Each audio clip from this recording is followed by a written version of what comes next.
Olá, eu sou a Graziela, sou engenheira de alimentos e engenheira de segurança do trabalho, formada pela Universidade Estadual do Rio Grande do Sul. Possuo pós-graduação na área de educação profissional e especialização na área de gestão e segurança de alimentos. Além disso, eu sou mestre em agroenergia pela Universidade Federal do Tocantins. Atualmente, eu atuo como consultora empresarial da empresa Consolidez Consultoria e também como docente do Instituto Federal do Estado do Tocantins. Eu fui convidada, dentro da AgroTeams, a proferir uma palestra falando da gestão de unidades de beneficiamento de frutos do cerrado, devido à minha experiência nessa área. Eu possuo experiência de mais de 15 anos em chão de fábrica, então eu sou engenheira de alimentos que vai para a indústria, eu tenho grande conhecimento na área de montagem de agroindústria, desde o layout produtivo até o start de produção, passando pela parte de aprovação de agroindústrias junto ao Ministério da Agricultura e Pecuária. Eu tenho projetos desenvolvidos no Rio Grande do Sul, no estado de Goiás, no estado de Pará, no estado do Maranhão e no estado do Tocantins. Então, a minha experiência de 15 anos começou com grandes empresas no ramo de alimentos do Brasil, multinacionais. Porém, nos últimos 5 anos, que foi quando eu mudei para o estado do Tocantins, eu comecei a trabalhar efetivamente com a parte de agroindústria, no processamento, especialmente de frutos do cerrado, e no start de produção de polpas de frutas. Além disso, desde o ano passado, eu atuo junto ao Instituto ISPN, que é uma ONG, voltada a apoiar projetos nessa área de agroindústrias, especialmente voltados à produção de frutos do cerrado. Então, eu espero hoje, nessa palestra, compartilhar com vocês um pouquinho da minha história, da minha experiência, da minha expertise junto a esse tipo de agroindústria, e também eu vou utilizar para exemplificar um case de sucesso da Associação dos Apicultores de Nova Olinda, da Apino, que foi uma indústria de polpas que foi startada em 2017 para 2018. Então, ela já tem uma história de fabricação, de se manter no mercado, e eu vou compartilhar com vocês um pouquinho sobre a gestão dessa agroindústria. Eu tenho outras agroindústrias no estado, uma em Brejinho de Nazaré, que eu atuei desde o início do projeto, desde do layout fabril, junto à comunidade, é uma comunidade tradicional quilombola. Ela fica na comunidade Malhadinha e pertence ao município de Brejinho de Nazaré. Essa unidade ela já está totalmente pronta para começar a produzir. Mais adiante eu vou falar por que ela não está produzindo. E também eu tenho uma outra em Casiara, uma planta de agricultura familiar voltada para o processamento de açaí.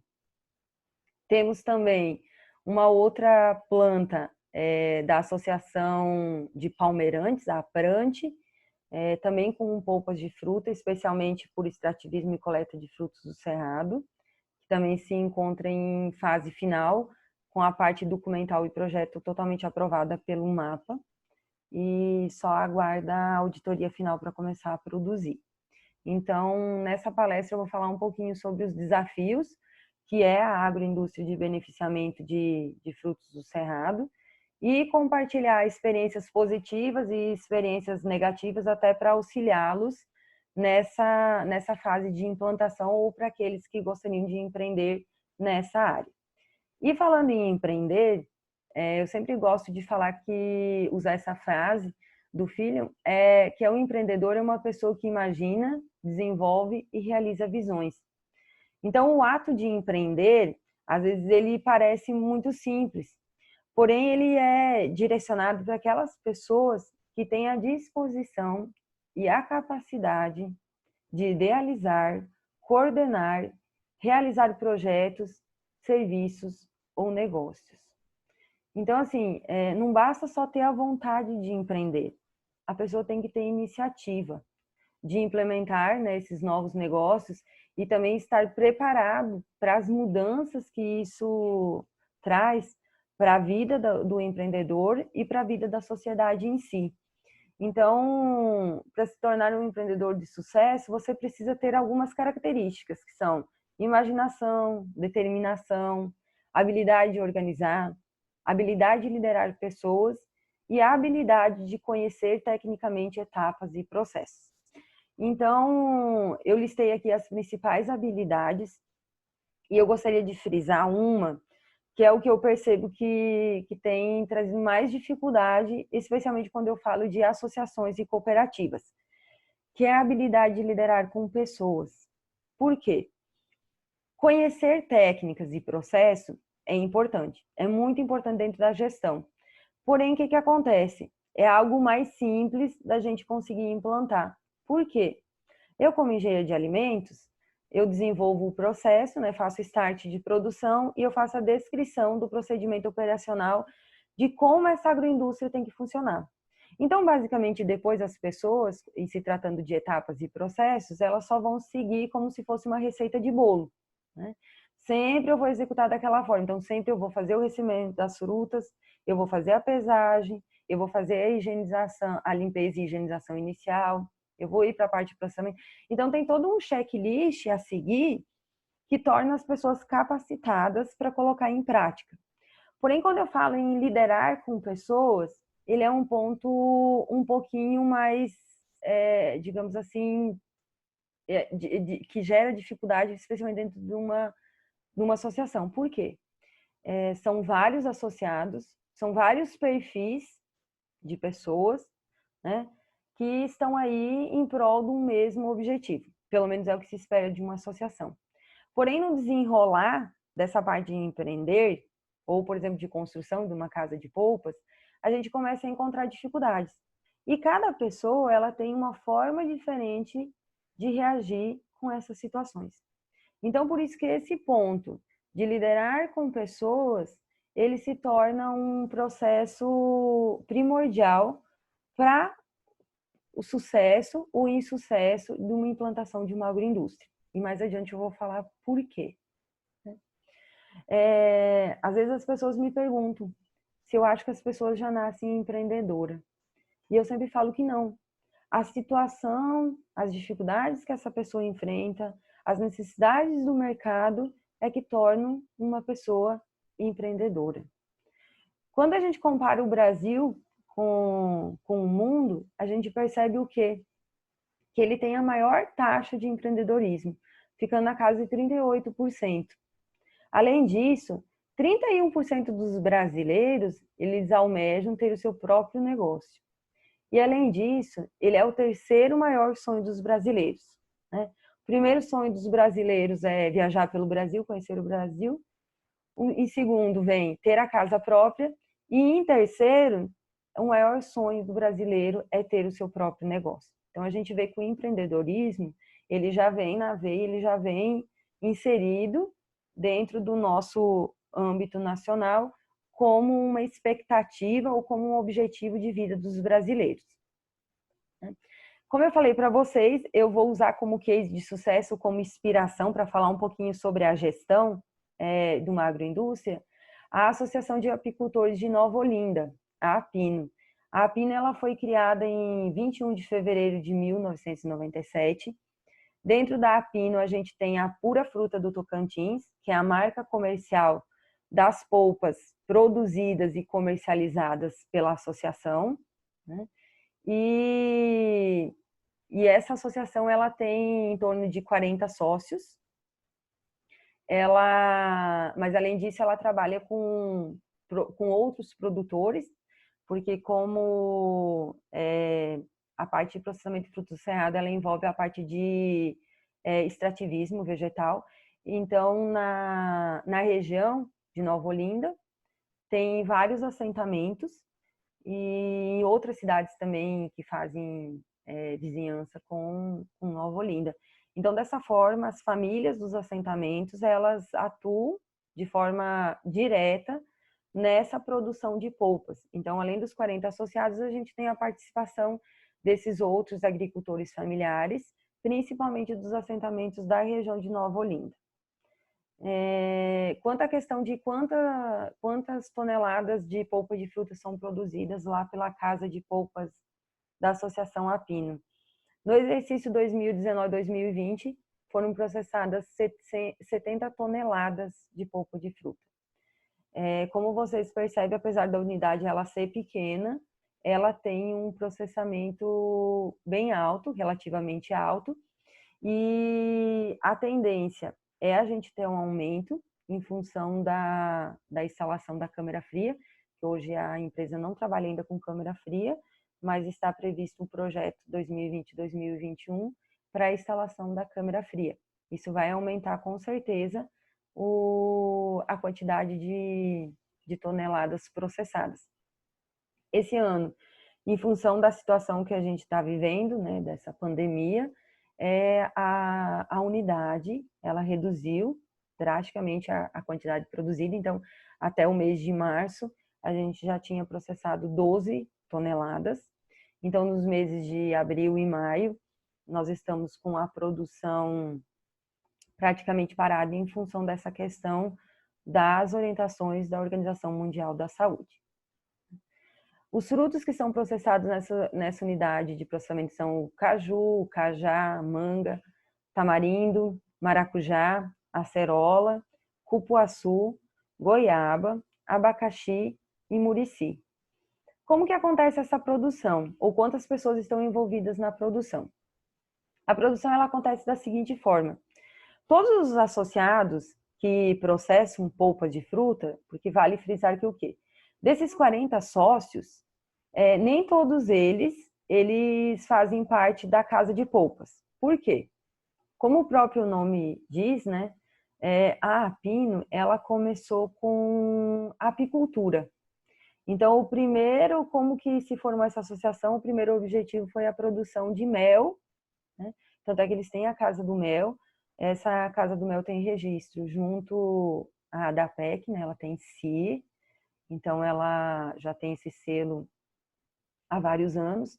E alguns dos sócios, vendo que a cultura do mel ela é sazonal, então eles ficavam boa parte do ano parados. Então eles resolveram, né, através da ajuda do PPEcos, em criar essa casa de polpas para poder, na época que a industrialização do mel está parada, eles pudessem ter outra fonte de renda. Então, desses 40 sócios, hoje são 18 que participam do processamento da casa de polpas. Então, como que acontece essa produção? Os associados, eles têm treinamento, né, tanto na parte de processo como na parte de boas práticas de fabricação. Então, eles já sabem, já têm um conhecimento de como processar as frutas. E, além disso, a Apino ela tem um funcionário contratado, né, ele é no regime de CLT, que ele fica responsável por fazer essa parte de controle de produção, de pesagem, de quantidade produzida, de fazer a programação da produção, né, de acordo com os sócios. Então, ele faz um calendário de processamento, de acordo com a necessidade dos associados, e essa pessoa fica em tempo integral, ou seja, ela trabalha 40 horas semanais e fica responsável por essa parte de gestão burocrática da casa de polpas. O primeiro incentivo, né, o primeiro apoio à Apino, ela veio do Banco do Brasil, né, a Fundação Banco do Brasil, que proporcionou um valor de R$75 mil. Esse valor ele foi aplicado especialmente na apicultura, com o registro da Casa do Mel, com a aquisição dos equipamentos de melgueiras e distribuição para os associados, no início. No ano de 2013, a Apino ela foi apoiada pelo ISPN, com a consolidação da cadeia apícola na região de Nova Olinda. Então, eles tiveram um incentivo e eles consolidaram de vez a apicultura. Então, como eu falei para vocês, eles perceberam o quê? Que apesar deles terem uma casa do mel e terem uma cadeia apícola na região, devido à sazonalidade de produção do mel, que eles poderiam ter um novo projeto, né? E por isso eles escreveram o projeto que levou o nome de Colhendo Frutos do Cerrado, e foram contemplados no ano de 2014 a 2017, e eles começaram a pensar no projeto, começaram a trabalhar nesse projeto de desenvolvimento da Casa de Polpas. Eu comecei a atender a Apino já em 2017, já no finalzinho desse projeto de incentivo do ISPN, e eu entrei com a parte de aprovação da Casa de Polpas junto ao Ministério da Agricultura e Pecuária.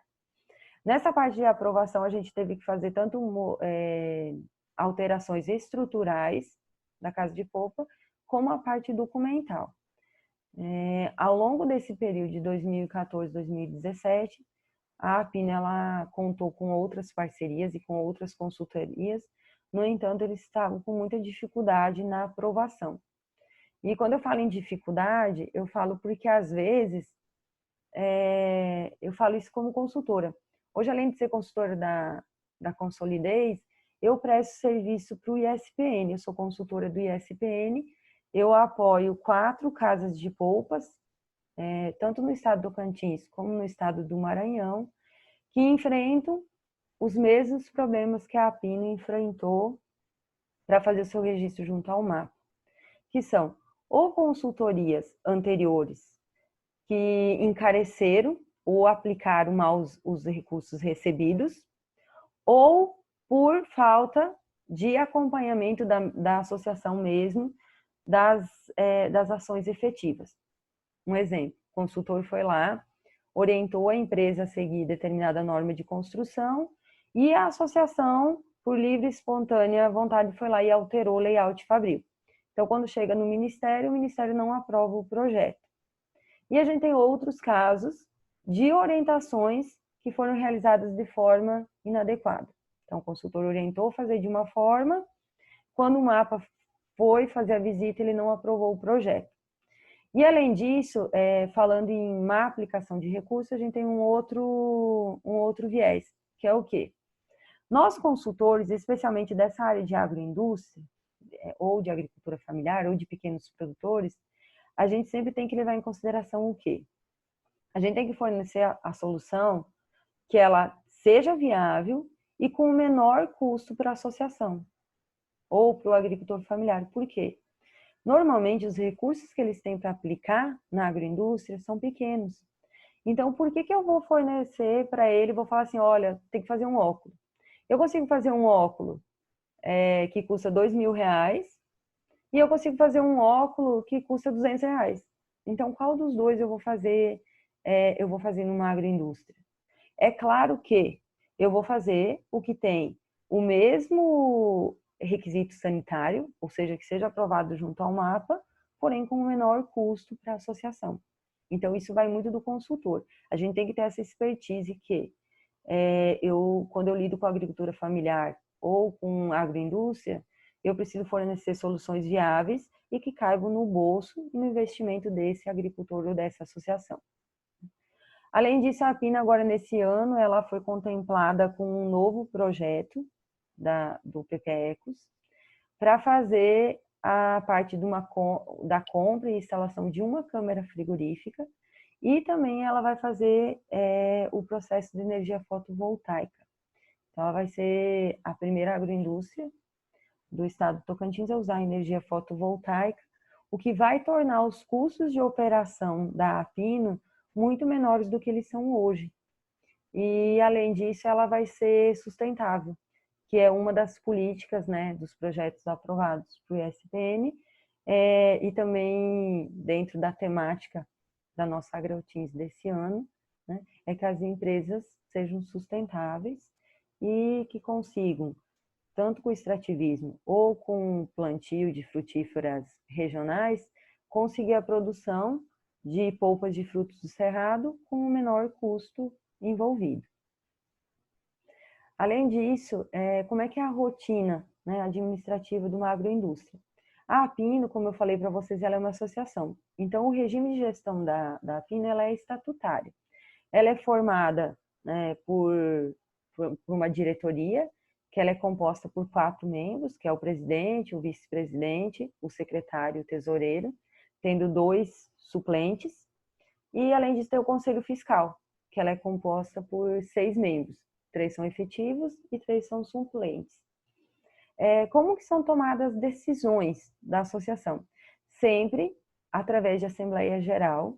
Essas assembleias, elas acontecem mensalmente, todo mês eles têm uma assembleia, onde são discutidos e votados os assuntos pertinentes à associação. Então, a diretoria é responsável por essa reunião, ela é realizada, todos os assuntos são submetidos à Assembleia, registrados através de ata, com assinatura de todos os participantes.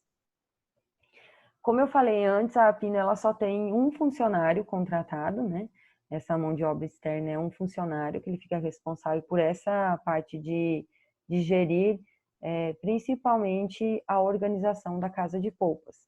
Claro que a gente tem contratação de mão de obra externa, por exemplo, para fazer controle de pragas, para fazer a higienização da caixa d'água e para fazer algum tipo de roçada. Então, tem essa contratação de mão de obra, que também deve ser aprovada em assembleia, não é simplesmente assim, o presidente decide que vai contratar. Não. É levado esse assunto na assembleia e é votado, e é a partir disso que é realizada a contratação. Como que é realizado a parte de controle de caixa e divisão de lucros dentro da Apino? Cada associado, ele é responsável pela venda do produto que ele processou na casa de polpas. Então, acaba acontecendo dessa forma.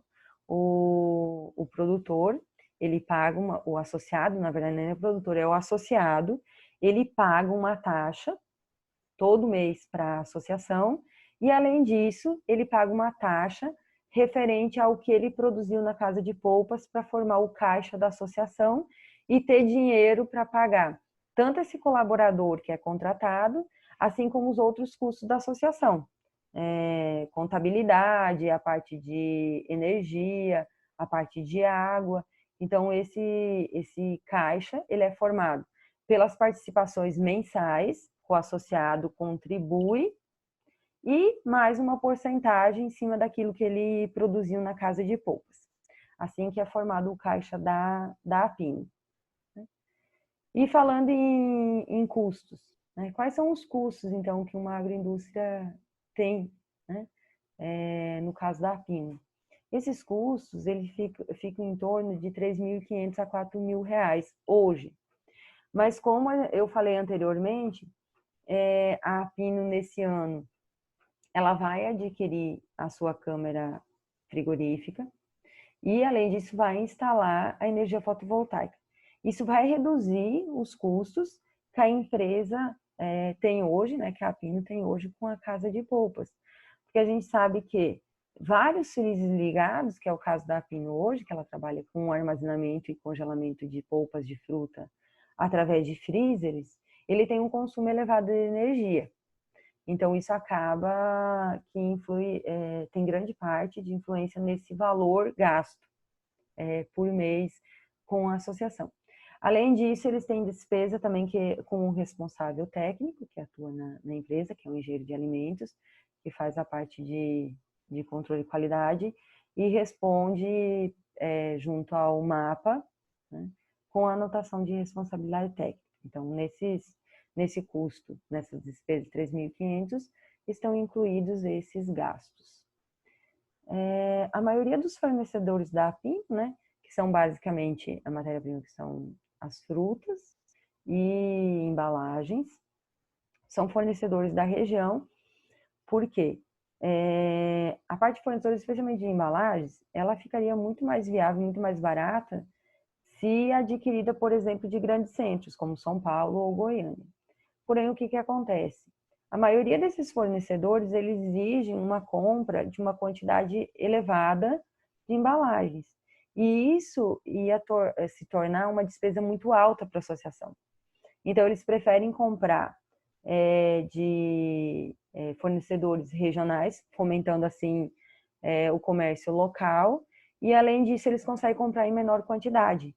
Isso facilita na hora de pagar. Então, hoje, basicamente, funciona da seguinte forma: matéria-primas, frutas. Os assentamentos, né, os assentados, as famílias de assentado, fazem a coleta através de extrativismo e vende essa fruta para a associação processar. Além disso, tem alguns dos associados que eles têm plantações de frutas. Por exemplo, de maracujá, acerola e goiaba. Então, eles já têm esses plantios e eles usam essas frutas, eles compram essas frutas para processar. Falando do público de venda e do preço de venda, como é que funciona? A Apino, ela fornece grande quantidade, grandes proporções de tudo que ela produz para os programas de aquisição de alimentos do governo, ou vende para escolas, né, para merenda escolar, e para programas, né, como o PNAE, PA, para fornecimento da merenda escolar. Então, esse preço das escolas, ele já é tabelado, né? Eles discutem junto com as escolas, né? Com as diretorias, com as secretarias, um preço fixo de venda e todos os associados praticam esse mesmo preço. Além dos programas, né, de alimentos, de aquisição de alimentos do governo, eles fornecem para mercados, lanchonetes, sorveterias, e para isso eles usam a mesma média de preço que já é tabelado junto às escolas, né? Eles calculam esse preço em cima dos custos operacionais e também em cima do valor gasto com a compra das frutas. Por quê?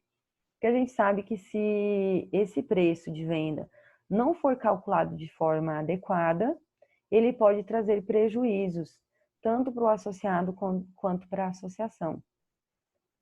E, e isso, ao longo do tempo, ele pode desgastar, né, e ter uma baixa, especialmente no caixa da empresa, tornando a empresa ou a associação inviável do ponto de vista comercial. Então, por isso que eles têm isso tabelado e eles seguem esse padrão. Quanto à ampliação, então eu já comentei anteriormente, a Apino ela vai fazer uma ampliação com a implantação de uma câmara frigorífica de energia fotovoltaica. E além disso, como a quantidade produtiva, né, que a gente falou de 70 toneladas ano, ela é uma quantidade representativa, a Apino ela vai fazer a compra de uma envasadora automática. Porque hoje o processo ele é semiautomático, ou seja, né, processa a polpa, então manualmente pega essa polpa processada para fazer o invase, depois do invase tem a selagem manual. E isso acaba tendo que ter uma grande quantidade de mão de obra e a gente vai substituir essa programação manual pela compra de uma máquina automática que já vai fazer, após a extração da polpa de fruta, já vai fazer a dosagem para um tanque e esse tanque vai dosar para uma envasadora automática. Essa envasadora automática ela pode ser regulada tanto para 1 quilo quanto para 200 gramas, que é o que a Apino produz, e ela mesma já vai selar os pacotes, esses pacotes já vão estar prontos para ir para a câmara frigorífica e fazer o seu congelamento. Então, isso vai reduzir custos com mão de obra e reduzir tempo também. A gente vai conseguir produzir uma maior quantidade de polpa de fruta num menor tempo. Então, isso ajuda e melhora, inclusive, a qualidade da polpa de fruta que será industrializada pela Apino. A Apino ela ainda não aderiu às redes sociais, então a gente não tem essa participação, porém, dentro do PPEcos tem essa parte, né, que entra como contrapartida da associação, que é fazer essa inclusão da Apino, da Casa de Polpas, da Pura Fruta, nas redes sociais, divulgando assim o trabalho e também a comercialização das polpas. Essa aquisição de matéria-prima, ela basicamente é realizada através do agroextrativismo, ou pelos próprios associados, ou pelos assentados, que têm um acordo, um contrato com a associação, que fazem a coleta e vendem, e também nos períodos que não tem as polpas, porque a gente sabe que as frutas dos cerrados, elas também são sazonais, então em determinada época tem, em determinada época do ano não é possível encontrar a fruta. Apesar deles fazerem um esforço conjunto para coletar o maior número de frutas da época e guardá-las ou congeladas ou em forma de polpa, tem determinadas épocas do ano que eles precisam fazer a compra de frutas de terceiros, por exemplo, de outros estados, de Goiás, da Bahia, né? Eles compram as frutas para poder manter a casa de polpas em funcionamento. Além disso, tem um incentivo quanto ao plantio de frutíferas. Como eu falei para vocês, existe alguns dos associados que têm um grande plantio, por exemplo, de maracujá. E aí ele é utilizado para ser processado lá na casa de polpas. Então, quando não tem fruta do cerrado para ser coletada, eles fazem essas compras, sempre de terceiros cadastrados, sempre priorizando a compra de agricultores familiares, para poder fazer o processo dentro da agroindústria. Falando um pouquinho sobre o controle de qualidade, né? Quais são os requisitos que precisa para uma casa de polpas funcionar, ter uma boa venda e ser conhecida como referência na qualidade. Então, tudo começa com a parte de coletar as frutas. A gente sabe que as frutas do cerrado, elas são sensíveis, então eu preciso fazer essa coleta o quanto antes. Então, a gente tem todo um preparo para fazer essa coleta logo de manhã cedo, inclusive enquanto a temperatura é mais branda, para evitar o quê? Que essas frutas já cheguem na agroindústria com suas qualidades sensoriais ou qualidades nutricionais ou até mesmo aparência com perda de qualidade. Então a gente faz todo esse processo o mais breve possível. Então esse controle de qualidade começa ainda lá na coleta. Eles são treinados para fazer essa classificação dos frutos e só fazer a coleta daqueles frutos que realmente apresentam-se com qualidade para serem processados. Além disso, ao chegar na agroindústria, tem a parte de pesagem e seleção, onde são selecionadas as frutas, apenas as frutas com qualidade para serem processadas. Então, nessa parte, se tiver alguma fruta, por exemplo, que está com um estágio de amadurecimento muito avançado, ela é descartada. Se tem alguma parte que foi batida durante o processo de coleta ou transporte, ela também é descartada, para evitar o quê? Que essa fruta que já está com um processo digamos assim, decomposição, vá para o processo e possa contaminar, através da contaminação cruzada, as demais frutas. Então, é feito todo esse processo de seleção. Depois, mais adiante, eu vou falar um pouquinho sobre os equipamentos, mas esse processo ele é realizado numa mesa, que a gente chama de mesa de seleção, antes da lavagem das frutas. Então, elas já são descartadas nesse ponto. Além disso, para garantir a qualidade da polpa de fruta produzida, a gente tem o controle semestral da água, porque como a água é utilizada em todas as etapas do processamento, uma boa qualidade de água interfere nas características da polpa de fruta. Então, sempre seguindo as normativas da Anvisa, são realizadas as análises de água por laboratório externo credenciado, pelo menos a cada 6 meses.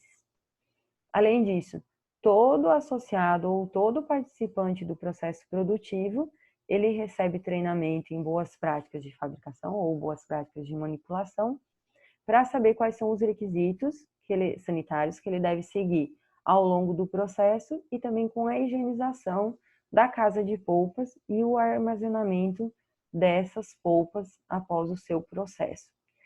porque quem está assistindo a palestra e já trabalha com polpa de fruta, sabe que às vezes a gente faz a extração da polpa de fruta hoje, a gente coloca no freezer para congelar, e amanhã, quando a gente chega de volta para a agroindústria e vai conferir, algumas das polpas azedaram ou geraram gás, né? A gente fala, chega lá, os pacotes parecem umas bombas, e isso se deve ao quê? Ou falhas no controle de qualidade ou falha na matéria-prima. Então, a gente tem que também ter esse cuidado, a gente tem essa orientação com os associados e com o colaborador contratado, para que sempre sejam evidenciados no processo o controle de qualidade ideal e que consiga atender às necessidades e os requisitos sanitários.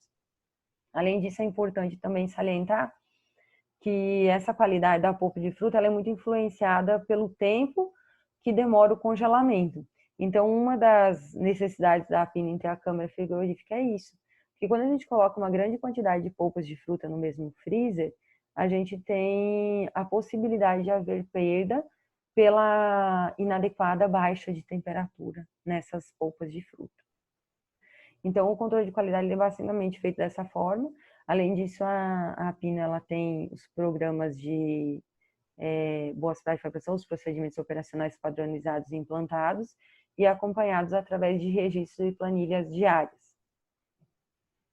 Eu coloquei algumas fotos só para vocês entenderem como que foi o processo de quando eu iniciei a consultoria na Pino e a fase final, quando houve a aprovação dela junto ao MAPA. Então, vocês podem perceber, eu coloquei uma foto do antes, de como era, né? Então, vocês podem ver que era um local praticamente abandonado. Então, nós tínhamos no pátio vários materiais em desusos, o mato estava grande, não tinha um correto cercamento da casa de polpas, que é uma das exigências do mapa, né? Para evitar a entrada de animais ou de pessoas estranhas ao processo. Essa outra foto do meio, ela mostra durante as obras. Então, como que aconteceu na Apino? Os próprios associados doaram o seu tempo, né? Alguns entraram com uma contrapartida capital, mas aqueles associados que queriam participar e não tinham como dar essa contrapartida financeira, eles entraram com a mão de obra. Então, por isso que eu acho que a Apino, ela se tornou uma referência, pelo menos para mim, que eu gosto de usar em exemplo, nos outros projetos que eu trabalho em função disso. Porque aconteceu uma união em prol de um objetivo. Quando eu olho para essas imagens, eu me recordo da primeira reunião que eu tive com a associação. A gente teve essa reunião nesse terreno mesmo que vocês estão vendo, né, com entulho. Eles tinham tem uma cobertura, né, nessa área. E eu cheguei para falar com eles e a primeira pergunta que os associados me fizeram foi: por que o seu contrato é até janeiro? Nós estávamos aproximadamente no mês de agosto ou setembro, e o meu contrato, né, essa consultoria foi através do Sebrae, e o nosso contrato era até janeiro. E eu me recordo que eu respondi para eles: é porque até janeiro vocês vão estar produzindo. Se vocês fizerem a parte de vocês, eu farei a minha como consultora, né?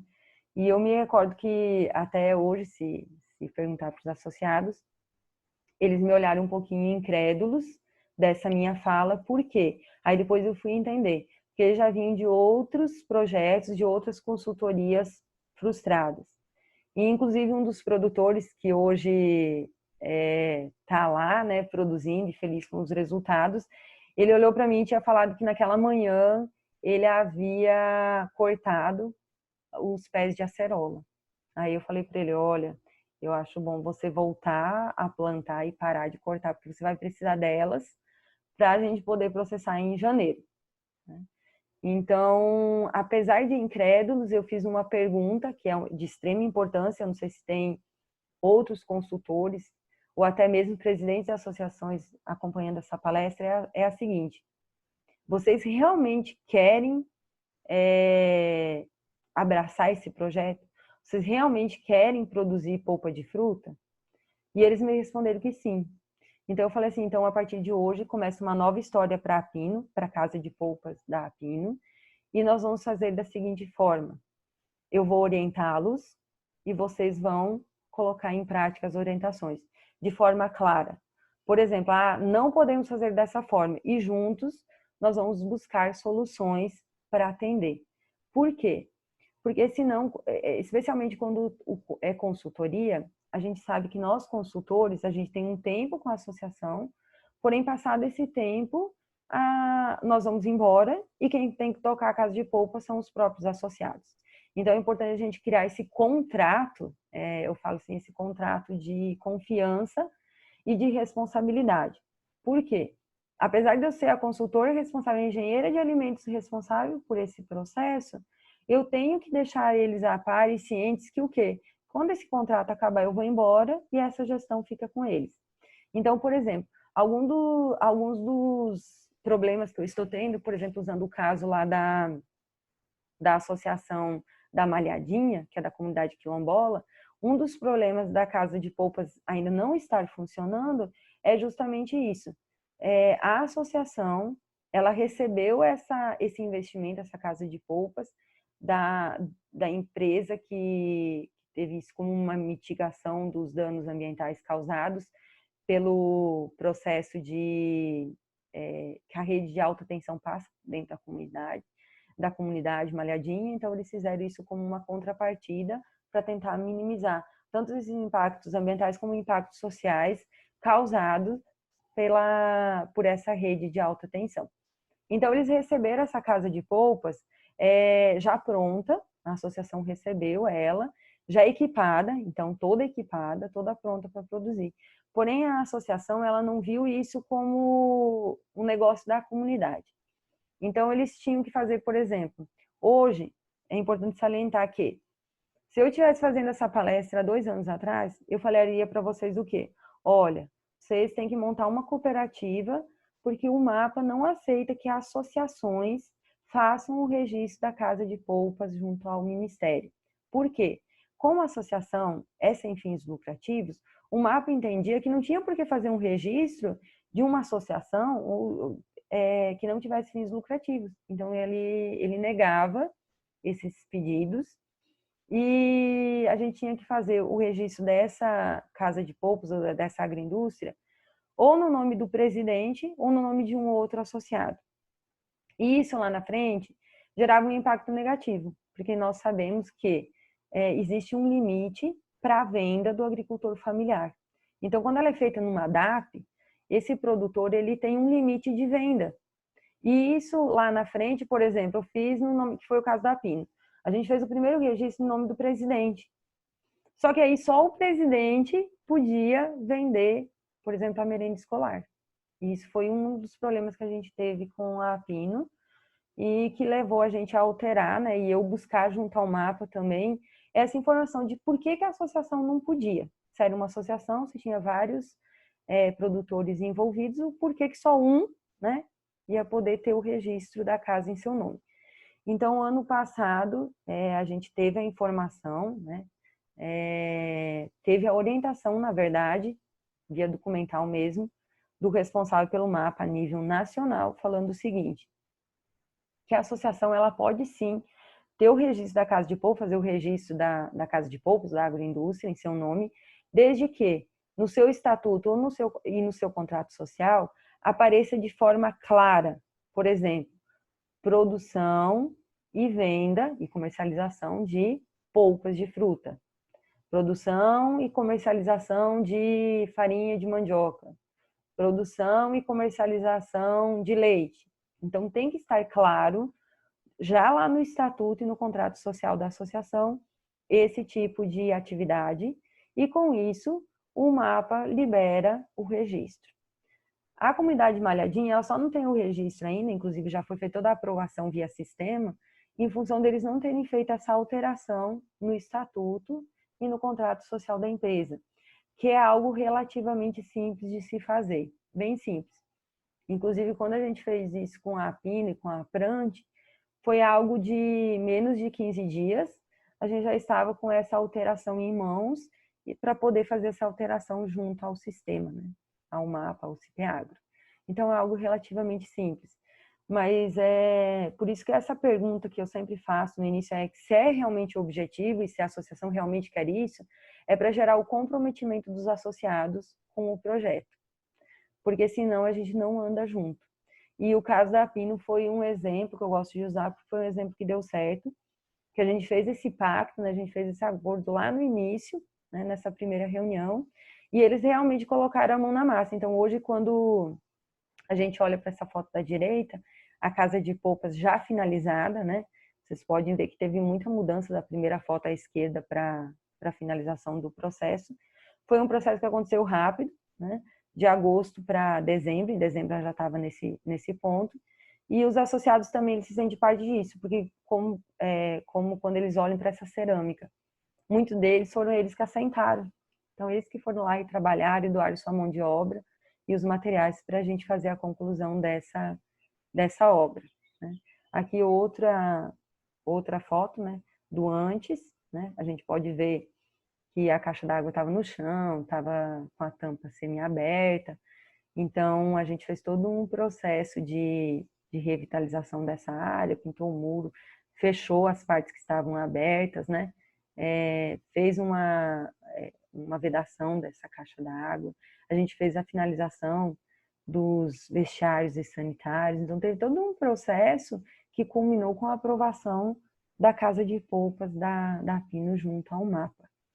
Porque uma das dificuldades que eles mesmos relataram, né, e os associados, principalmente os mais antigos, relatam, que eles haviam tido vistoria do MAPA, e o MAPA falou para eles que era para abrir mão dessa estrutura e construir uma do zero, porque era muito difícil a gente fazer a aprovação dessa estrutura.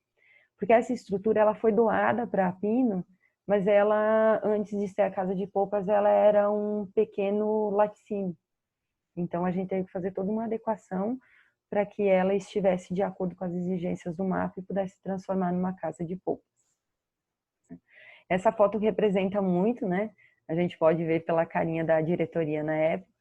Foi no dia 23 de dezembro do mesmo ano, né? Que eles me questionaram por que o meu contrato era até janeiro.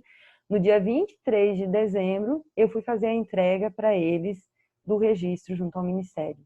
Isso representou uma etapa muito importante para a Pino.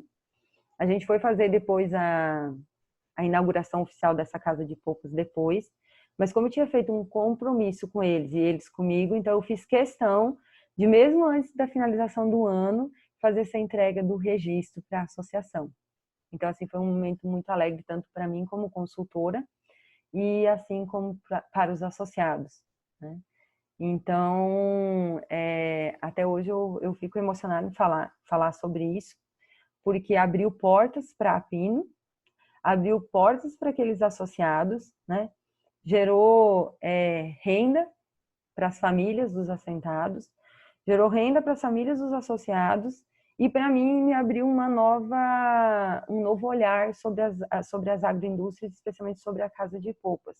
Como eu comentei anteriormente, hoje, por ser consultora nacional do Instituto do ISPN, né, eu tenho a oportunidade de viajar pelo Brasil, incentivando e aplicando esse projeto com outras comunidades, ou tradicionais, ou comunidades extrativistas, ou até mesmo com a agricultura familiar. E isso é de grande gratidão, que traz para mim, colher esses frutos me traz muita alegria como consultora. Poder compartilhar hoje com vocês a história da Pino, um case de sucesso, me traz a certeza de que quando a associação ou cooperativa ela trabalha em prol de um objetivo, fica muito mais fácil a gente alcançar os resultados. Porque se a gente for ver, o caso da Pino foi em 4 meses, aconteceu uma mudança enorme, tanto dentro dos associados, quanto nessa parte estrutural. E isso foi graças a um trabalho conjunto, né, que a gente teve. Eu me recordo que Nova Olinda, ela não é tão perto de Palmas, né, distante, então às vezes eu não conseguia fazer uma visita em determinada semana, que alguma etapa do processo ficava pronta. Então um dos associados, ele ia até a casa de polpas e fazia uma filmagem, né, fazia um vídeo me mostrando para que eu fizesse os apontamentos, né, caso fosse necessário para fazer a alteração no layout. Então, isso foi foi um acordo bem positivo e a gente conseguiu. Apesar da distância, apesar das vezes eu não estar no Tocantins, estar fora prestando consultoria, né, que eu tenho outros projetos fora do estado, a gente conseguiu fazer esse trabalho conjunto e conseguiu ter resultado em um curto espaço de tempo. E qual é a importância, então, de produzir a polpa da fruta do cerrado, né?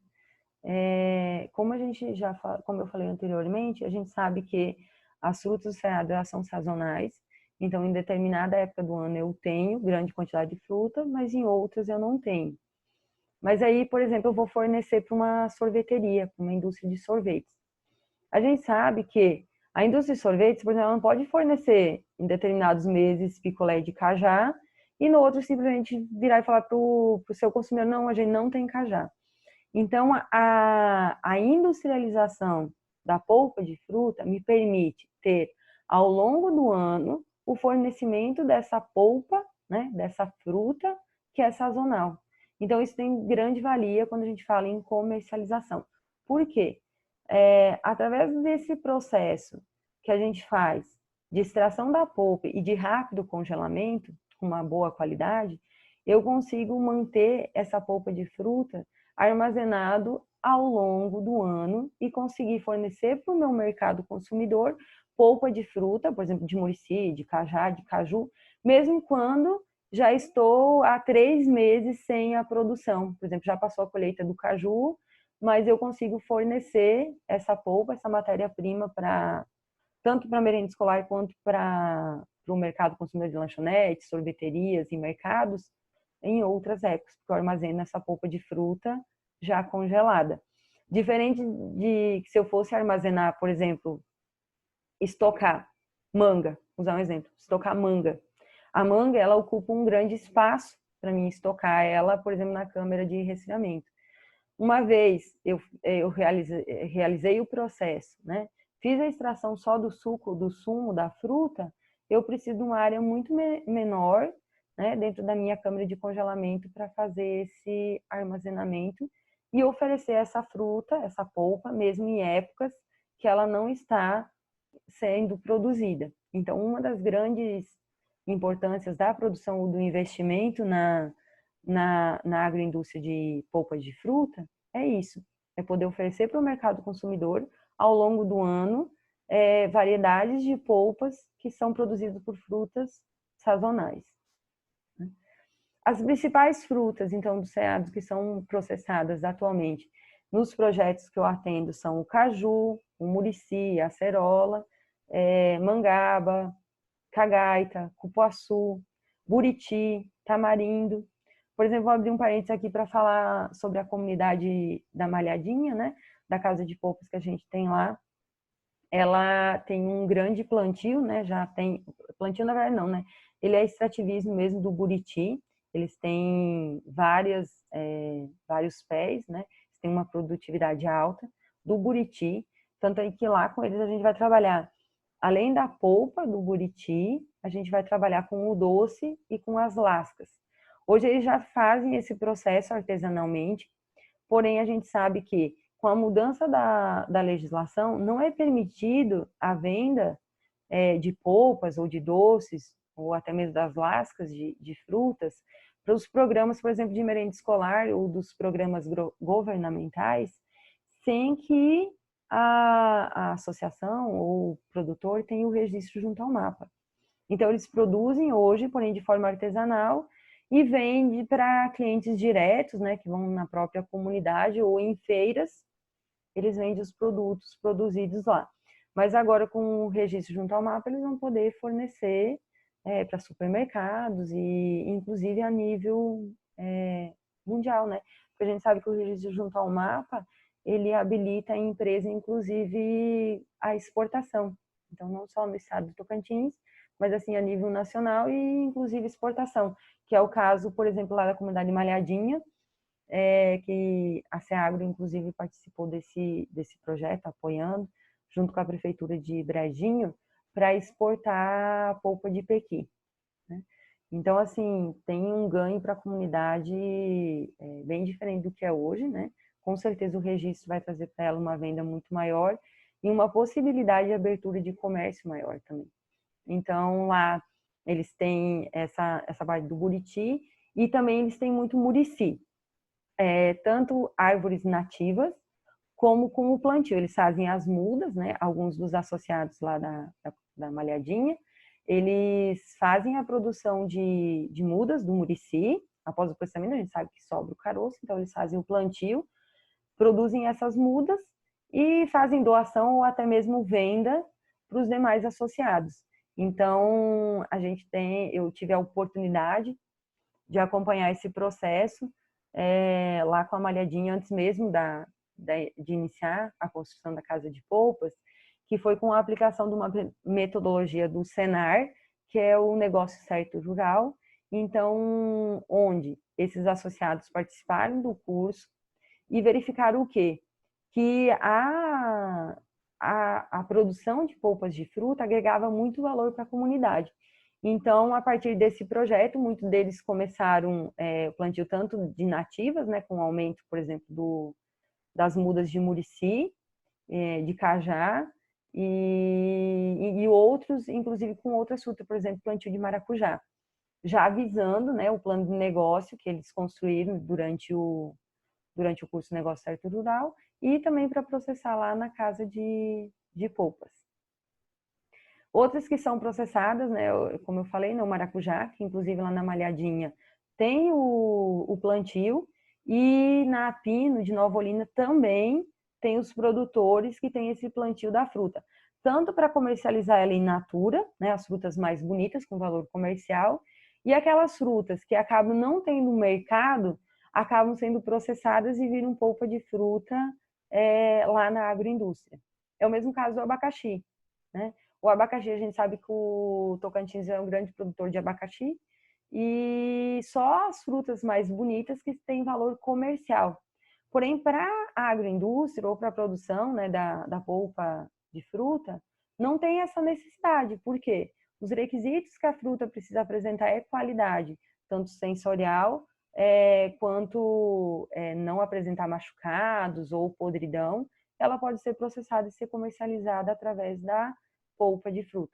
Então, assim, fomenta tanto na Malhadinha quanto na Pino, existem produtores próximos, né? Inclusive que agricultura familiar e de associações que produzem o abacaxi, que vende os frutos mais bonitos para o comércio e tem dificuldade com os frutos que não têm esse valor comercial.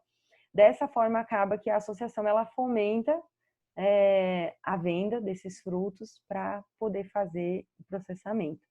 Além disso, tem a manga, né, que ela também tem uma grande produção, uma grande produtividade, tanto pelas árvores nativas que tem na região, quanto pela quantidade de suco de sumo produzido pela fruta. Então, acaba sendo uma das frutas que são processadas dentro da agroindústria. E também temos a goiaba. Inclusive, na Malhadinha está sendo substituído as mudas de goiaba branca para a variedade vermelha, que tem para a produção de polpas de fruta é a mais indicada. Outras frutas que têm potencial para serem processadas. Eu coloquei aqui o pequi, como eu falei desse projeto que a prefeitura, mas a SEAG do Estado, com a exportação do pequi. A gente tem o açaí, eu tenho uma agroindústria que só produz açaí em Caseara, de um agricultor familiar. Ela tem registro junto ao MAPA, com todo o processo de pasteurização para a venda da polpa do açaí. Eu coloquei a abacaba também, que ela acaba não sendo processada como polpa, diferente do açaí, então a abacaba a gente tem dificuldade para encontrar, ela é mais feita no processo artesanal, porém, lá no Maranhão, essa comunidade quilombola que eu atendo, que é uma comunidade que pertence ao povoado de São José dos Portugueses, a gente vai trabalhar fortemente a produção da polpa de abacaba para venda comercial. Então, assim, inclusive já tive reunião com o Ministério da Agricultura e Pecuária do do Maranhão para discutir isso, né? Então a gente chegou a um consenso sobre essa produção. E além disso, a gente tem o coco, que ele inclusive pode ser consorciado com o açaí, né? Que também pode ser uma fonte de renda e pode ser utilizado nos períodos entre safra. Falar um pouquinho sobre o layout fabril de uma agroindústria de polpas de fruta. O layout fabril de uma casa, né, de polpa de frutas, de uma agroindústria de polpa de frutas, ele é relativamente simples, né? Eu não vou me atentar a muitos detalhes, porque depende muito da realidade de cada associação, do terreno que essa associação tem para construir. Mas ele é basicamente composto das seguintes estruturas, né? Eu preciso ter uma área de recepção, né, para fazer a pesagem e higienização inicial dos frutos, uma outra área de processamento, que é onde eu faço a extração realmente do suco, do sumo da fruta, e a área de embalagem, né? Essa área ela pode ser junto com o processo, numa montagem de fluxo contínuo, ou ela pode ser separada, né, quando a gente tem essa parte de processo mais manual. Porque o mapa, especialmente se tratando em agricultura familiar e de agroindústria, ele só avalia a parte de sanidade, né, de inocuidade do produto, e não como, por exemplo, vai ser feito esse invase. Então, se a associação, por exemplo, é pequena, não tem como comprar uma dosadora, ela pode fazer a dosagem manual utilizando, por exemplo, um copo medidor e depois selando manual. O mapa permite isso para aquelas pequenas empresas que não têm como fazer esse processo de forma contínua, né? Aí eu preciso ou de uma câmara frigorífica ou de um espaço para que os freezers fiquem, né, depositados para que eu congele e armazene a polpa produzida. Além disso, fazem parte do layout fabril um depósito para material de limpeza e os vestiários e sanitários, que devem ser separados por sexo. Então, não pode ser apenas um sanitário e um vestiário. Isso tem que ser separado feminino e masculino, né? E a gente tem a parte também de entradas, né? Ou que a gente chama também de vareiros sanitários, que é onde os manipuladores fazem o processo de higienização das botas e das mãos antes de entrar na área produtiva, que também a gente conhece como área limpa de processo. Então, basicamente é isso. O layout fabril é algo simples, que não precisa de uma grande estrutura, de um prédio de grandes proporções, para poder abrigar a casa de polpas. Então, isso é importante salientar. Porém, alguns requisitos sanitários são importantes na parte de layout fabril, como, por exemplo, não usar madeira, não usar janelas e portas de madeira, a questão de evitar os contrafluxos, então eu preciso ter um fluxo linear de processamento. Então, que são alguns tipos de erros que a gente percebe ao longo, por exemplo, desses meus 15 anos de atuação com consultoria, que às vezes dificultam ou impedem a aprovação da agroindústria junto ao mapa. Os principais equipamentos que eu preciso ter numa casa de polpas também é relativamente baixo investimento. Por quê? Basicamente, eu preciso ter mesas de inox, né, despolpadeiras e liquidificador. Então, se resume basicamente a isso. Então, assim, claro que, conforme a quantidade que eu vou produzir, eu preciso ter mais ou menos equipamentos. E também a quantidade, né, ou a eficiência produtiva desses equipamentos variam de acordo com a minha produção. Então, por exemplo, se eu vou produzir 10 toneladas ou se eu vou produzir 100 toneladas, vai variar a capacidade do equipamento que eu vou adquirir.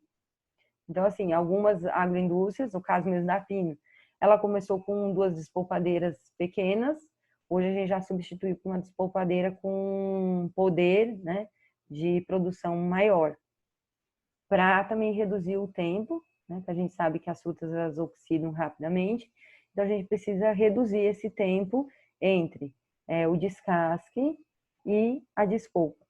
Então, basicamente, os equipamentos são esses, né? A gente precisa ter, na área de lavagem, mesas de seleção, tanques para sanitização, né? E depois, na área de processamento, mesas para o corte e as despolpadeiras para despolpar ou no caso de usar o liquidificador, né? A gente precisa ter o liquidificador industrial. Essa parte de dosagem, como eu falei para vocês nessa imagem, a gente pode ver que é uma dosadora já semiautomática, né? Ela já faz a dosagem e faz a selagem da embalagem, então já sai respectivamente ou 1 quilo, ou 100 ou 200 gramas, né? Da polpa já embalada. Mas também tem a opção de fazer isso manualmente com seladora manual. Sobre a legislação.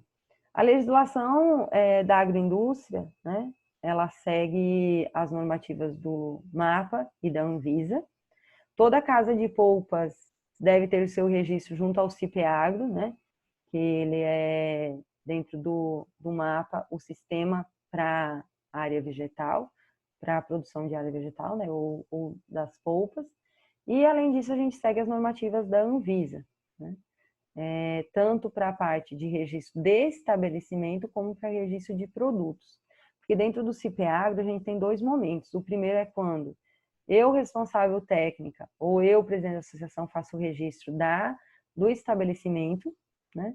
Então, tem esse registro de estabelecimento, tem a visita do MAPA para aprovação desse estabelecimento, e ele vai nos liberar um número, né? Um número de registro dessa associação, dessa casa de polpas, junto ao MAPA. Após esse processo, eu faço a inclusão dos produtos. Então, por exemplo, lá na FINA a gente viu que eles produzem, trabalham com 10 tipos de fruta.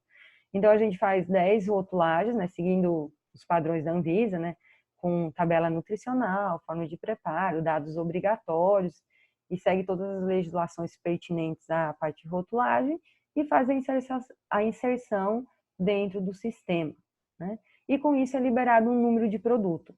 Então, cada polpa de fruta, né? Por exemplo, a polpa de maracujá, ela tem um número de registro junto ao MAPA. Polpa de murici é um outro registro, que identifica o quê?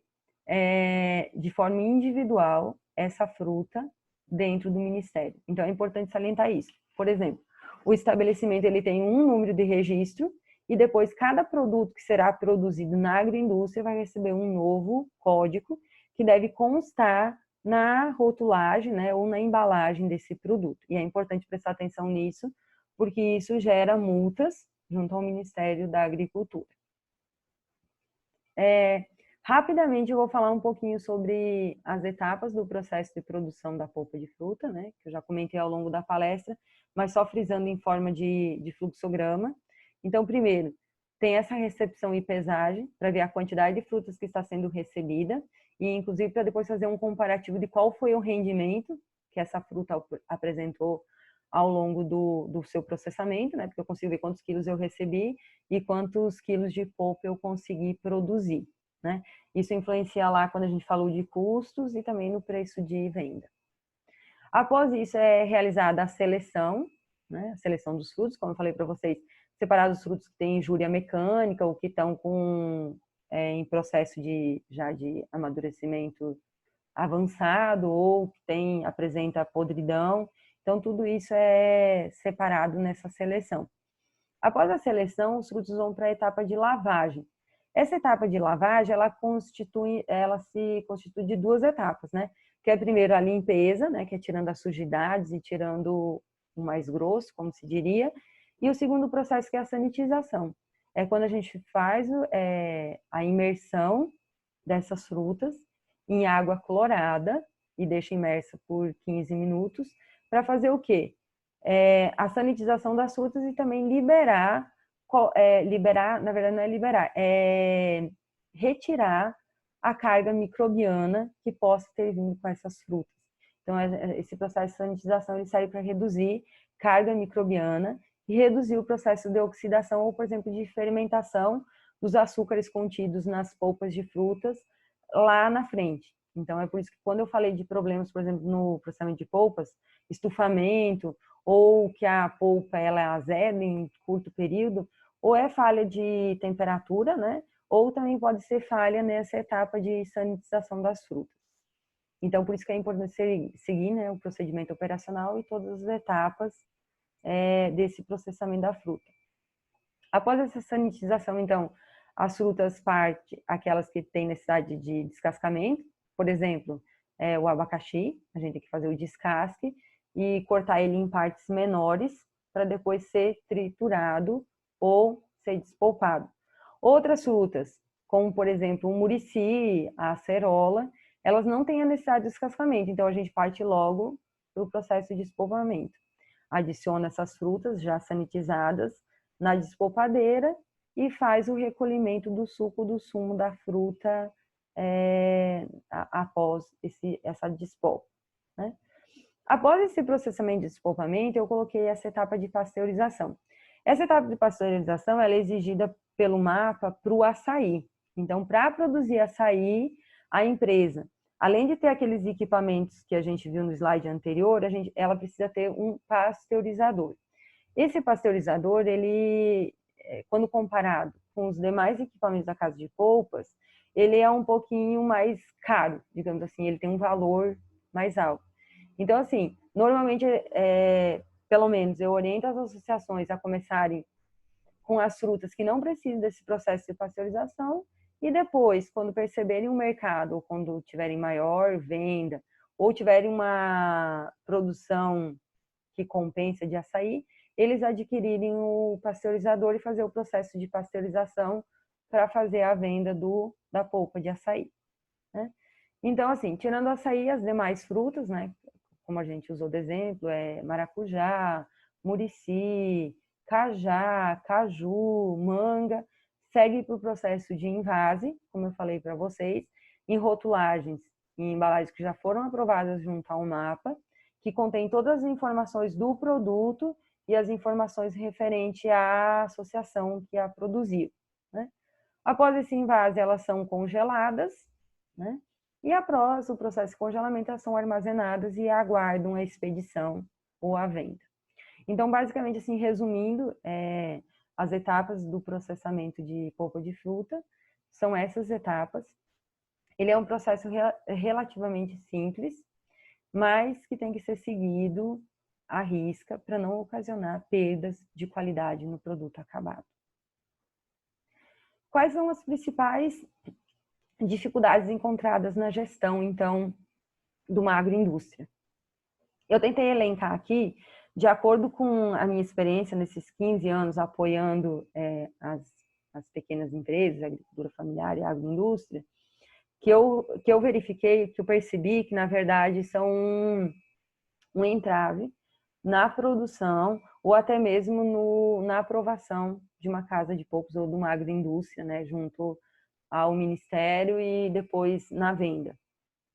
Primeiro, é importante a gente salientar, a casa de polpas, né, quando a gente fala de frutos do cerrado especialmente, ela é advinda ou da agricultura familiar, né, como eu dei o exemplo lá da malhadinha, que as pessoas plantaram, tinha plantas nativas de murici, elas fizeram mudas e fizeram o plantio, ou do extrativismo. Então é importante o quê? Se você já sabe que os seus principais fornecedores de matéria-prima é oriunda do extrativismo ou da agricultura familiar, é importante você desenvolver, junto com a associação, junto com a comunidade, um trabalho de conscientização para que essa produção e essa coleta, né, através do extrativismo, seja realizada de forma adequada, dentro do período esperado, e que a entrega também seja realizada com o menor tempo possível e com menos danos, né, ou menos injúrias na hora da entrega das frutas. Então, você só consegue isso, na verdade, fazendo uma campanha, né, fazendo um trabalho junto com as pessoas que atuam como extrativistas ou com aquelas famílias que têm o plantio das frutas, né, na modalidade de agricultura familiar. Outra dificuldade, na verdade não é nem dificuldade, é dúvida mesmo que eu escuto das associações. Elas às vezes têm dificuldade em saber se é melhor ter uma associação ou se é melhor ter uma cooperativa. Então, eu sempre falo assim que a gente tem que buscar informação, por exemplo, junto à Sescop, né, que cuida dessa parte de cooperativismo, né, no estado do Tocantins e também a nível Brasil, né, porque inclusive, já era consultora da Sescop lá no Rio Grande do Sul, a nossa empresa atua junto à Sescop, também presta serviço, né? Então, assim, por quê? Para avaliar os objetivos dessa associação, para ver se ela se enquadra ou em associação ou em cooperativa. Por quê? Cada uma delas, o sistema de gestão, ele é diferenciado. Então, tanto na hora de montar a associação, de montar a cooperativa, tanto na hora de fazer a gestão, né? Então, assim, para cada grupo, né, para cada grupo de agricultores familiares ou de produtores, a gente tem uma demanda diferenciada, e isso precisa ser avaliado antes de você criar ou a associação ou a cooperativa, né? Porque são processos de gestão, processos de condução diferenciados na hora de fazer a gestão da casa de poucos, né? Além disso, um outro entrave é a sazonalidade da matéria-prima. Eu comentei ao longo do processo. A gente precisa ter uma programação de produção e saber o quê? Se eu sei que as frutas que eu vou processar, elas são produzidas em determinada época do ano e outras não, eu tenho que fazer o quê? Ou eu preciso fazer um estoque dessas frutas, armazenar as frutas, para serem despolpadas posteriormente, ou eu já faço essa despolpa e guardo essas polpas de fruta já congeladas, né, só para entrega, né? E além disso, tem que lembrar o quê? Claro, os custos da agroindústria, se ela não estiver produzindo, eles reduzem. Mas tem alguns custos que são fixos. Então, mesmo você estando sem produzir, você vai ter o gasto. Por exemplo, você não está produzindo, mas você tem estocada 30 toneladas de fruta. O custo da energia vai ser baseado nessa estocagem, porque eu estou com o freezer ligado, eu estou com a câmera ligada, e isso acaba que, se eu não tiver venda ou não estiver processando, vai se tornar um custo relativamente difícil de manter. Então, por isso que a sazonalidade da matéria-prima sempre deve ser discutida entre os associados ou cooperados. Que é o caso lá da Pino, como usei de exemplo, é isso. Eles têm, nessas épocas do ano que não tem frutas do cerrado para fazer a coleta, eles compram, né, ou de agricultores familiares ou de outras associações, até de estados vizinhos, para continuar a produção e ter polpa de fruta para vender o ano todo, né? Além disso, deve sempre ser levado em consideração que a unidade de beneficiamento, ela tem um custo de manutenção. Então, a associação ou a cooperativa, ela precisa ter uma reserva em caixa para, se caso o equipamento estrague, né, de manutenção, ela tenha dinheiro para poder consertar o equipamento. E não só falando em equipamento, por exemplo, compra de embalagens. Então, a empresa, ela precisa, né, ter uma reserva de caixas, que eu até usei o exemplo lá da Pino, que eles têm uma contribuição mensal dos associados, e mais uma porcentagem que eles cobrem em cima da polpa que foi produzida. E com isso eles têm caixa, e sempre que precisa de manutenção, eles têm dinheiro para poder estar providenciando os consertos ou as trocas, né? Outro entrave, outra dificuldade na gestão é a burocracia e legislação. A gente sabe que, quando se trata do setor de alimentos, a gente tem que seguir a legislação, não tem como fugir disso. Então, assim, para muitas associações, para muitos agricultores familiares, eles, por não ter, talvez, muita expertise, né, conhecimento na área, eles acham essa parte muito, muito, muito difícil. Mas eu diria para você assim, como consultora, essa parte, ela é mais de experiência. Então, assim, claro, se eu for pegar a Graziella de 15 anos atrás, quando fui fazer o primeiro projeto, eu tive muita dificuldade, né? Eu tive muita dificuldade. Hoje não, hoje a Consolidez, ela tem mais de 1000 projetos aprovados, né? Então, assim, acaba que se torna a rotina. A gente sabe os passos que tem que ser seguido para conseguir romper com essa burocracia e conseguir fazer o registro. Então, assim, acaba que facilita. Mas eu quero dizer para vocês, né, se tem alguma associação que está me ouvindo, se tem cooperativas, né, que, assim, existe a burocracia, existe a legislação e ela sempre vai existir. Então, por isso que é importante responder aquela primeira pergunta, né? Eu realmente quero isso, eu quero assumir esse compromisso, porque aí torna as coisas mais simples, porque a gente sabe que, mesmo que tenha dificuldades, lá na frente eu vou ser recompensado por isso, né? Outra dificuldade é a questão de custo de embalagens e insumos. Então, é isso, eu preciso ter uma reserva como eu já comentei, para fazer essa compra.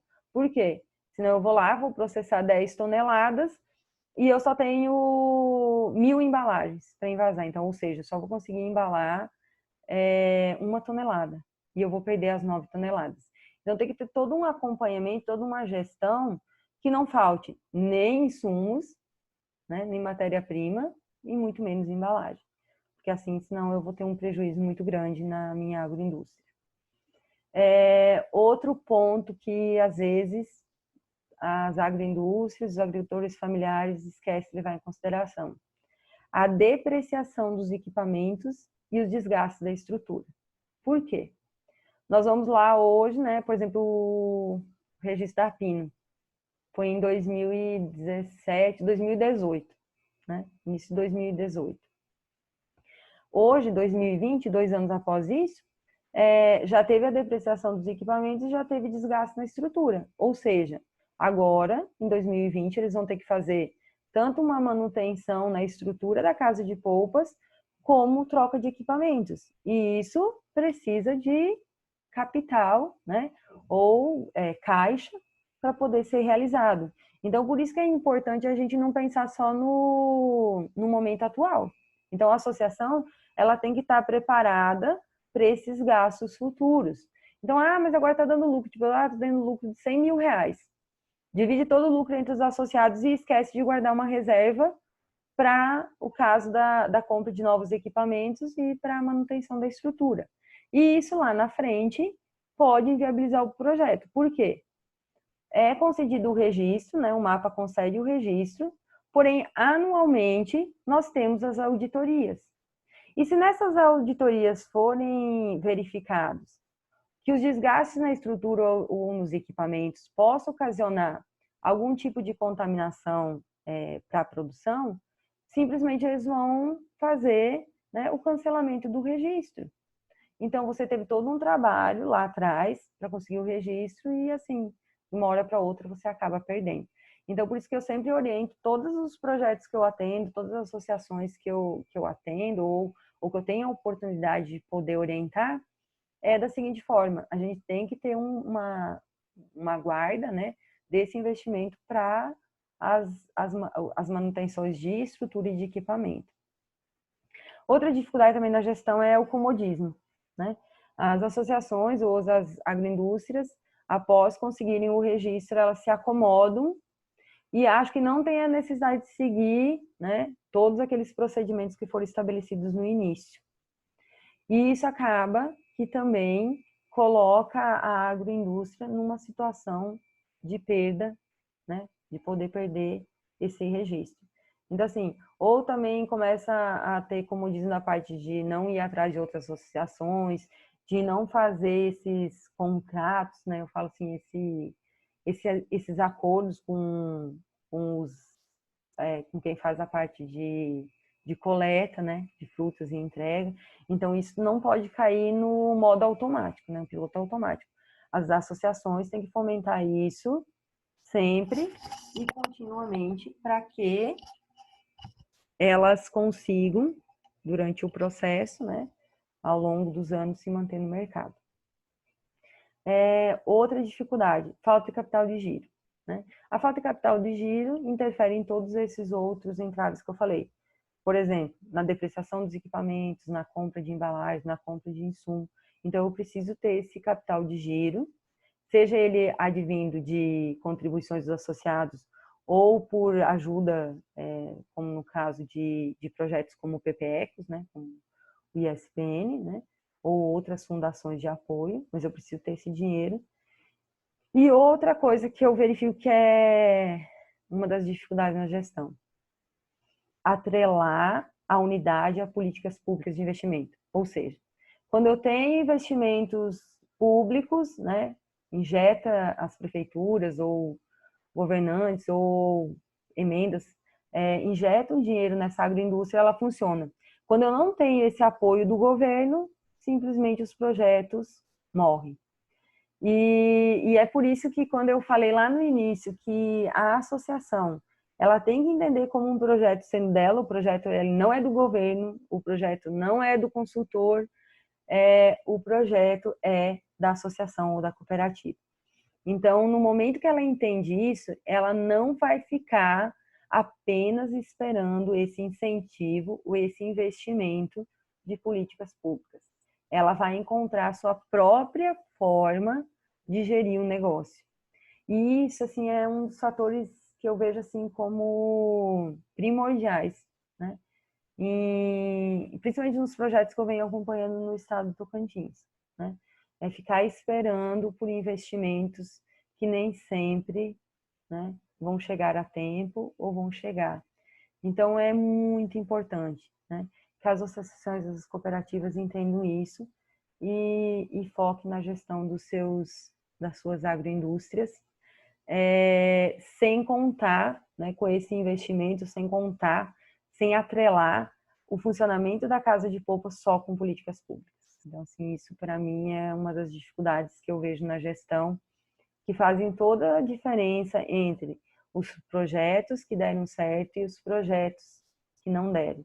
Então, assim, é muito importante a gente ter essa conscientização, né, dessas dificuldades e saber como que a gente pode estar resolvendo elas para que a gente tenha sucesso na nossa agroindústria. Quero deixar uma frase final para vocês refletirem, né, sobre essa frase do Walt Disney, né, que ele sempre fala o quê? Que eu gosto do impossível, porque lá a concorrência é menor.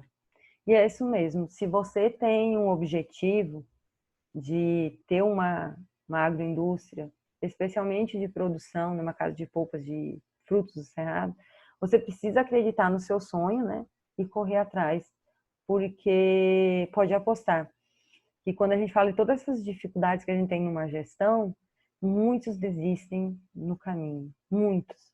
Então é por isso que lá no final, realmente só restam aqueles projetos que as pessoas sabem o objetivo e lutam por ele. Então, eu desejo isso para vocês, que vocês acreditem que o impossível é só uma questão de correr atrás e de colocar em prática. Então, o impossível se torna possível desde que a gente tenha essa força e essa perseverança de correr atrás de um objetivo. Eu agradeço o convite da Seagro para estar proferindo essa palestra e estar dividindo com vocês a minha experiência nessa área. Né? E deixo o meu contato, né, o meu telefone, o meu e-mail. Né? A Consolidez Consultoria, ela tem a sua matriz no Rio Grande do Sul e eu tenho a filial aqui no estado de Tocantins, mas a gente presta consultoria para todo o Brasil, então a nível nacional, inclusive com projetos a nível internacional. A gente trabalha desde a orientação do plano de negócio, na verdade, para saber se o projeto é viável ou não, a confecção do layout, confecção de embalagem, implantação e start de produção, orientação quanto à compra de equipamentos e eficiência, e faz todo esse acompanhamento de responsabilidade técnica e acompanhamento junto aos órgãos, não só de casa de polpas, mas de todas as agroindústrias, leites, carnes, né? E outras agroindústrias de doces ou da produção também de outros produtos, utilizando ou não matéria-prima do cerrado. Então, agradeço mais uma vez a oportunidade e agradeço a atenção de vocês e me coloco à disposição para responder qualquer dúvida que vocês tenham, né? A gente vai ter um momento online, né, para responder as dúvidas. Então, se você está assistindo a palestra hoje, né, que ela vai estar disponível a partir do dia 27, no dia 29 a gente vai ter um momento online. Então, é importante que vocês anotem as suas dúvidas, pois eu vou estar junto com a Seagro respondendo online, né, ao vivo, melhor dizendo, não é nem online, é ao vivo, as dúvidas que vocês têm. Então, é importante vocês anotarem e nesse dia vocês perguntarem. Eu vou ter a maior alegria de estar podendo contribuir ou de estar podendo responder as dúvidas que surjam após essa palestra. Mas de forma bem simples eu tentei colocar todos os componentes que fazem parte da gestão de uma agroindústria. O meu muito obrigado.